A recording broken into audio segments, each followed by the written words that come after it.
The next question is from Aliza Fatima. She's studying MBBS from Pakistan.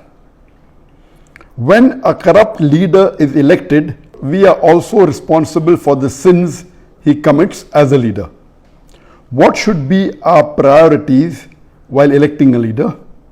In today's circumstances, when we cannot find a loyal and honest leader, what should we do? Should we give our vote or waste our right to elect? A similar question is posed by Majid Khan from Hyderabad, India. What are the qualities we should look for in today's age for selecting a leader for the Muslims? According to me, Dr. Zakir Naik would be my best choice to lead the Muslim Ummah today. Basically, the question posed here is that in today's world, most of the Muslim leaders are dishonest, they are corrupt. So who should we choose? Or should we let our vote go in waste? And the second question is that what are the qualities that a Muslim leader should have? And the brother suggested that I should be the leader, which will come to it later on, which I'll answer inshallah. As far as what should the qualities of a Muslim leader be, is the best exemplary Muslim leader in the world is our beloved Prophet Muhammad. That's the reason Michael H. Hart, he places him number one in the list of 100 most influential human beings in the history of humankind. Imagine he being a non-Muslim places Muhammad as number one, and he says that Prophet Muhammad, peace be upon him, was not only successful as a religious leader, he was even successful as a social and a political leader. Because of that, he placed him number one. That he was not only a successful religious leader, he was also a successful social and a political leader. So the best example of a political leader in the world today we have is Prophet Muhammad, peace be upon him. After that, we have the example of the Khulafa Rashidin, Hazrat Abu Bakr, Hazrat Umar, Hazrat Usman, Hazrat Ali. They are best examples for us after the Prophet. And that's the reason Michael H. Hart, he places Umar al-Khattab radiallahu anhu, may Allah be pleased with him, as number 51, because he was a very successful leader. So if today, unfortunately, I don't know of any Muslim leader who is anywhere close to the quality of leadership of Prophet Muhammad, not even 0.001%. Leave aside that, not even close to Hazrat Umar radiallahu anhu. Umar bin Khattab, mashallah, he was so successful that he expanded the Muslim empire, mashallah. And if you read his seerah, you will find the example how a Muslim leader should be. Unfortunately today, none of the Muslim leaders, we have about 56 to 57 countries in which majority of the people are Muslims. In some country 100%, some more than 95, some more than 90, some more than 50%. There are about 57 countries in the world out of a little bit more than 200 countries. That means more than 27% of the countries in the world, there are countries in which Muslims are in majority. Unfortunately, none of these leaders are anywhere close to Umar al-Khattab radiallahu anhu. Nowhere close.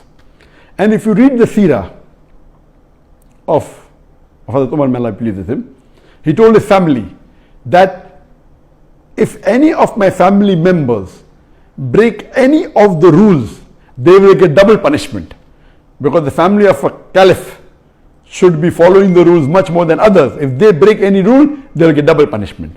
And you have several examples. Unfortunately, we find today that most of the Muslim leaders, they are more, as the sister rightly asked the question, that most of them are corrupt, most of them are dishonest, they are involved more in making money for themselves, unfortunately.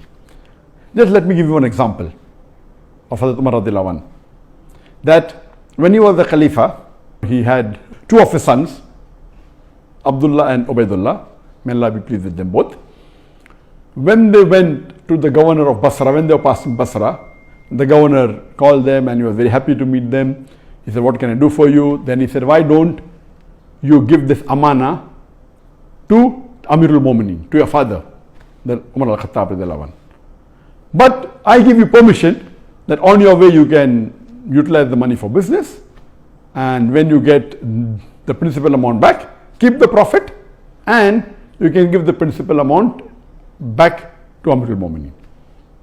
So both the sons of Umar radiallahu anhu, they take the money, and on the way they do business and they get a huge profit, and they go and give the principal amount to their father Amirul Mu'minin, and they say, this is what the governor of Basra said, and this is the amana. So Hazrat Umar was angry, and he asked his sons that, did the governor give this money to somebody else? They said no. So how come he has given it to you? So Umar radiallahu anhu commanded to his sons that give the principal amount as well as the complete profit. Give everything to Baitul Mal. Then the people who were close to Hazrat Umar radiallahu anhu, the other Sahabas, they told that this is a business deal and the permission was given by the governor. So what is their fault? And if it's a business deal, we are allowed to do that. So finally, after a lot of discussion, when they said that, he should change his ruling, then Hazrat Umar radiallahu anhu said, okay, fine, give 50% of the profit to the Baitul Mal. So we see he was so strict, and he made it a law that any of his governor, before they appointed, he checks their wealth. And once they relieve the post, he checks their wealth again. And he allows only a small percentage of increase. Anything more than that, he said, give it to Baitul Mal. Not that he accused them of corruption. No. He said that means even if you spend more time in the worldly affairs, you're not fit to be a governor. If you want to be a governor under my rule, you have to give your pure time to your duty. Even if you make money, honestly, that is not your purpose. Unfortunately, we see today in the Muslim Ummah, most of the Muslim leaders, they are far away from the deen. If you just take the basic concept of Salah, I believe more than 50% of the Muslim leaders, they may not be offering 5 times Salah in congregation. There may be a handful, just a small percentage who may be offering 5 times Salah, that also in a congregation. So unfortunately, the state of the Muslim Ummah today, we have gone far away from the Quran and Sunnah. That's the reason we have today, that the situation that the Ummah is in today, because we have gone far away from the Quran and the Sunnah, we have gone far away from the teachings of Allah subhanahu wa ta'ala and the teachings of beloved Prophet Muhammad sallallahu alaihi wasallam. And I do agree with the sister that today, unfortunately, the choice that we have is so limited, and unfortunately most of them would not fit the criteria of how a Muslim leader should be as per the Quran and Sunnah. So what should we do in this situation? What we have to do is that we have to select the best of the worst. And if we analyze, as I mentioned, that almost all the leaders, they don't have the qualities that a true Muslim leader should have, like Hazrat Umar radiallahu anhu, or even a small percentage, not even 2% of the quality of Hazrat Umar radiallahu anhu. So what we have to do, we have to select the best of the worst. And I do agree with the sister that almost all of the Muslim politicians, they are corrupt, whether it be financially, whether it be with Iman, they are, almost all. There may be 1 or 2 or 3 exceptions to the rule. So what should we do in this situation? As I mentioned, we should select the best of the worst. Number 1, according to me, is that select that Muslim leader who is becoming a leader on the Islamic card. That he's proud to be a Muslim, and he says that I'm proud to be a Muslim and I will uphold the Islamic law. Whether he does or not is secondary. Because in today's world, the basic rule for a politician today, unfortunately, is that he has to maintain his chair by hook or by crook. It may go against his set of rules, it may go against his deen, it may go against his family. As long as he is sitting on the chair, he is happy. So he will do anything to maintain his chair. Because of this reason, my first advice is that if two Muslim leaders are standing, select that Muslim leader who openly says that he is proud to be a Muslim and he is coming on the Islamic card. He may or may not be a practicing Muslim, that is secondary. I will go to the extent of saying that if there is one Muslim leader who is practicing Islam 20%, but is coming on the secular card, he is not saying that I will protect the Muslims, I will follow Islam. And there is another Muslim leader who is following 10% of Islam, but is coming with the Islamic card. He is openly saying that I will protect the religion of Islam, I will protect the Muslims. Better select the person who is following 10% Islam as coming with the Islamic card rather than the other Muslim leader who is following 20% and is not coming on the Islamic card, because the person who is not coming on the Islamic card will not go out of his way to follow the Islamic principles, because that was not his trump card to win the election. Whereas the other Muslim leader who may not be following Islam as much as the other person, both are below average, but at least because he's come with the Islamic card, he will see to it that he'll make more masajid. He may not pray salah, but he'll see to it he will make more masajid, more mosque. He will protect the law of Islam. He will help the Muslim, because his trump card to win the election was the Islamic card. This is a very key point.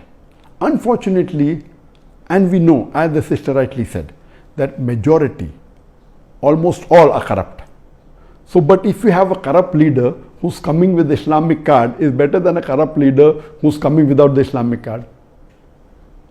There are maybe 1, 2 or 3, if we search in the Muslim Ummah, who may be following majority of the faraiz in Islam. But they may not be having the acumen to be a good leader. We have on the other example some Muslim leader who I have praised in my speech. They may be bold, they may stand for justice, they may not be following Islam to the T. They may not be offering 5 times salah, may be offering maybe a few times in a week. But they may openly protect the Islamic cause, because that is their principle, but they are not doing it for the Islamic cause, they are doing because that is what they feel is right. They are more for the cause of humanity, but Islam is far above humanity. So because of that, they may bring a voice in the international media, but their practice may not be Islamic. So such leaders may benefit in one particular aspect of Islam to the Muslim Ummah, but on the other hand, they may be a danger. So that is the reason I personally prefer that you select those Muslim leaders who, number one, are proud to be Muslims. Unfortunately, when you look at the Muslim leaders, most of them, they're not following the Sunnah. I'm giving a small example of keeping a beard. It's not a big thing. To keep a beard doesn't take any effort.